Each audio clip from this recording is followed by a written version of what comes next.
Okay, today I'll solve these questions, question number 18.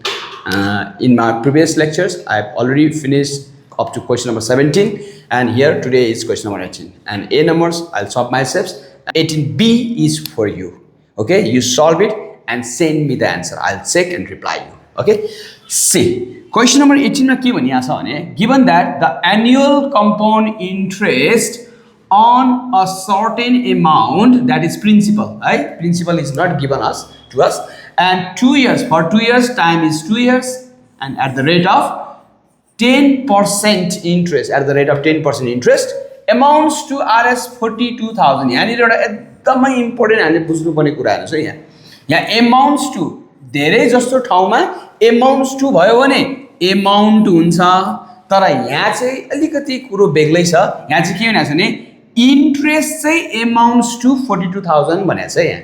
Interest, this is not amount but this is the interest, यो चाहिँ हामीलाई interest दिएको। interest चाहिँ हाम्रो यति हुन्छ भनेको छ। हामीलाई सल्युसनमा के दिएको छ भने टाइम दिएको छ t equals to 2 years, हामीलाई टाइम दिएको छ, अनि हामीलाई रेट दिएको छ r equals to 10% per annum, ठीक छ। अनि यो हामीलाई दिएको हो compound interest. Compound interest equals to rupees 42,000, ठीक छ। अब हामीलाई 1 नम्बरमा determine the principal, that is P निकाल्नु पर्यो हामीले। 1 नम्बरमा हामी पी निकाल्छौँ by using compound interest formula. 1 नम्बर CI equals to P big bracket 1 plus R by 100, यो annually भनेको छ हामीलाई, so R by 100 whole power T minus 1। अब यो हजुरले क्याल्कुलेटरमा रेडी बनाएर राख्नु होला है, क्याल्कुलेटरमा थिचेर। ल यो क्याल्कुलेटरमा थिच्दाखेरि यो हामीलाई CI दिएको छ, CI दिएको छ 4200 equals to P हामीलाई निकाल्नु छ 1 plus R दिएको छ हामीलाई 10 by 100 whole power 2 minus 1। अब यहाँसम्म त सजिलैसँग निकाल्नु हुन्छ। दिस इज 42,000 अनि P, अनि यो हजुरले क्याल्कुलेटरमा युज गर्नुभयो भने डाइरेक्टली हजुरले क्याल्कुलेटरमा युज गर्दा यो आउँछ। ल यसलाई हजुरले क्याल्कुलेटरमा थिच्नु भयो भने यसको एन्सर आउँछ 0.21 आउँछ, ठीक छ। अब यहाँबाट हामीले P निकाल्न सक्छौँ, that is 42,000 whole divided by 0.21। therefore हजुरले यहाँबाट क्याल्कुलेटरमा थिच्नु भयो भने P को भ्यालु आउँछ RS2। हजुरले यसलाई क्याल्कुलेटरमा थिच्नुस्, यसबाट हजुरको RS2 लाख आउँछ। यसरी हाम्रो क्वेशन नम्बर 1 सक्यो, प्रिन्सिपलको भ्यालु आयो। अब त्यसपछि हामी मुभ टु क्वेशन नम्बर 2 मा जाउँ। के भन्छ, क्याल्कुलेट द सिम्पल इन्ट्रेस्ट। हामीलाई फेरि के भन्यो, calculate the simple interest on the principal rate time, सबै त्यही दिएको छ। अब सिम्पल इन्ट्रेस्टको भ्यालु निकालौँ। अब हामीलाई थाहा छ सिम्पल इन्ट्रेस्टको formula, simple interest. Now second number is simple interest. Okay, simple interest SI equals to PTR divided by 100। हामीलाई P दिएको छ 2 lakhs, we have just calculated, and time दिएको छ it is for 2 years, and rate दिएको छ 10 whole divided by 100।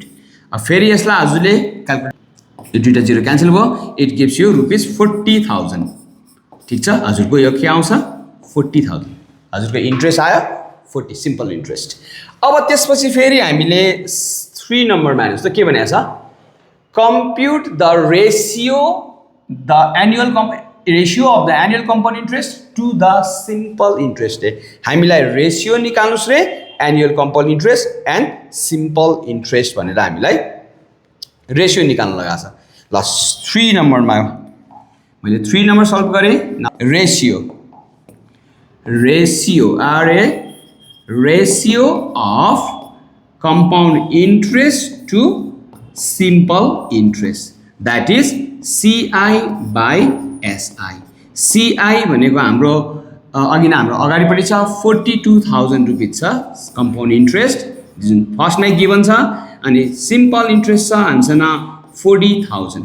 ल यसलाई हजुरले निकाल्नु भयो भने compound interest is to simple interest निकाल्नु भयो भने दिस इज 21:20 ठिक छ ल यसरी हाम्रो क्वेशन नम्बर सी कम्प्लिट भयो अब हामी गरौँ क्वेशन नम्बर आईभी अब हाम्रो आईभी मा के भनेको छ लेट्स सी देयर यहाँसम्म सिम्पल छ the question is very simple अब आईभी मा हामीले लान्छ by what % annual compound interest is more than simple interest यो एकदमै इम्पोर्टेन्ट क्वेशन छ यो स्पेशली स्टुडेन्टहरूले बुझ्दै नबुझ्ने र जहिले पनि लास्टमा आएको क्वेशन्स जनरली स्टुडेन्टहरूले छोड्ने गर्छ ठिक छ म हजुरलाई यसको लागि थोरै टाइम लिएर एक्सप्लेन गर्छु राम्रोसँग वाच गर्नु होला यसमा हामीलाई के छ भने म हजुरलाई एउटा कन्सेप्ट दिन्छु यहाँनिर थोरै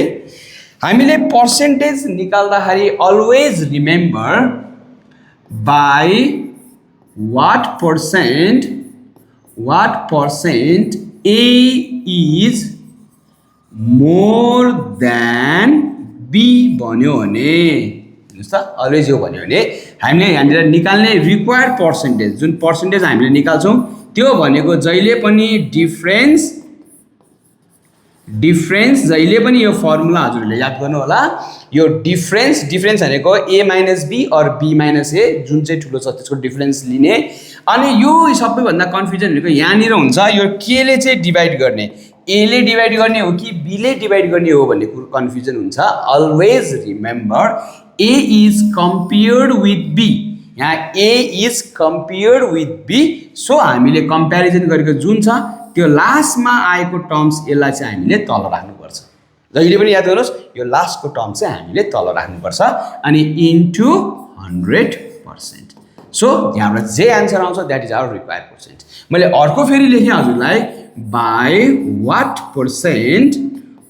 percent B is less than A B is less than A यदि यो हजुरलाई यस्तो क्वेसन सोधेको छ भने हेर्नुस् त यसको लागि हाम्रो के भयो त रिक्वायर्ड पर्सेन्टेज अगाडि जहिले पनि के हो त डिफरेन्स लेख्ने अनि डिभाइडेड बाई के गर्ने त B compared with A so यो लास्टमा जुन छ त्यसलाई हामीले यसलाई तलपट्टि राख्ने दिस इज ए इन्टु 100% ल यो धेरै विद्यार्थीहरूलाई हुने कन्फ्युजन हो यसलाई राम्रोसँग नोट बनाएर राख्नु होला ओके ल ठिक छ अब म फेरि क्वेसनमा गएँ हेर्नुहोस् त हामीलाई के भनेको छ यहाँनिर हजुरको by what % annual compound interest is more than simple interest हामीले यसको फर्मुला हाम्रो के भयो त अब मलाई भन्नुस् त this is difference means CI minus SI and divided by हामीले के लेख्नु पर्यो त लास्टमा के छ SI into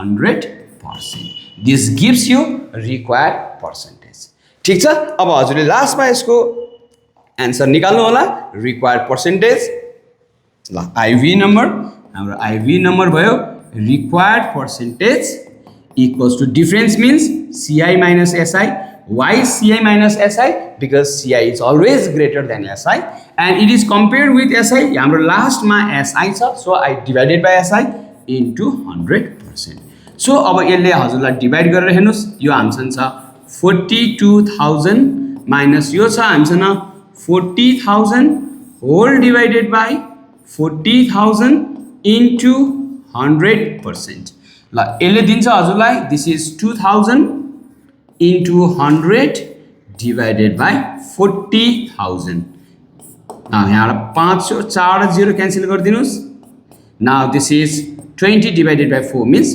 5%. So finally you write the answer. Therefore the compound interest is 5% more than the simple interest. ठीक छ ल यो सँगसँगै हाम्रो यो क्वेशन्स पनि सक्यो क्वेशन नम्बर 18 पनि हाम्रो भ्याइयो अब नेक्स्ट भिडियोमा मैले हजुरलाई क्वेशन नम्बर 19 सिकाउँछु ठीक छ त्यही भएर यो भिडियोलाई हजुरले अलिकति पज गर्दै यसको नोट बनाउँदै हजुरले यसको भिडियो राम्रोसँग हेर्नु होला ठीक छ ल आजलाई यति नै गरौँ अब अर्को 19 नम्बर अर्को भिडियोमा लिएर आउँछु till then have a good day good time bye bye नमस्ते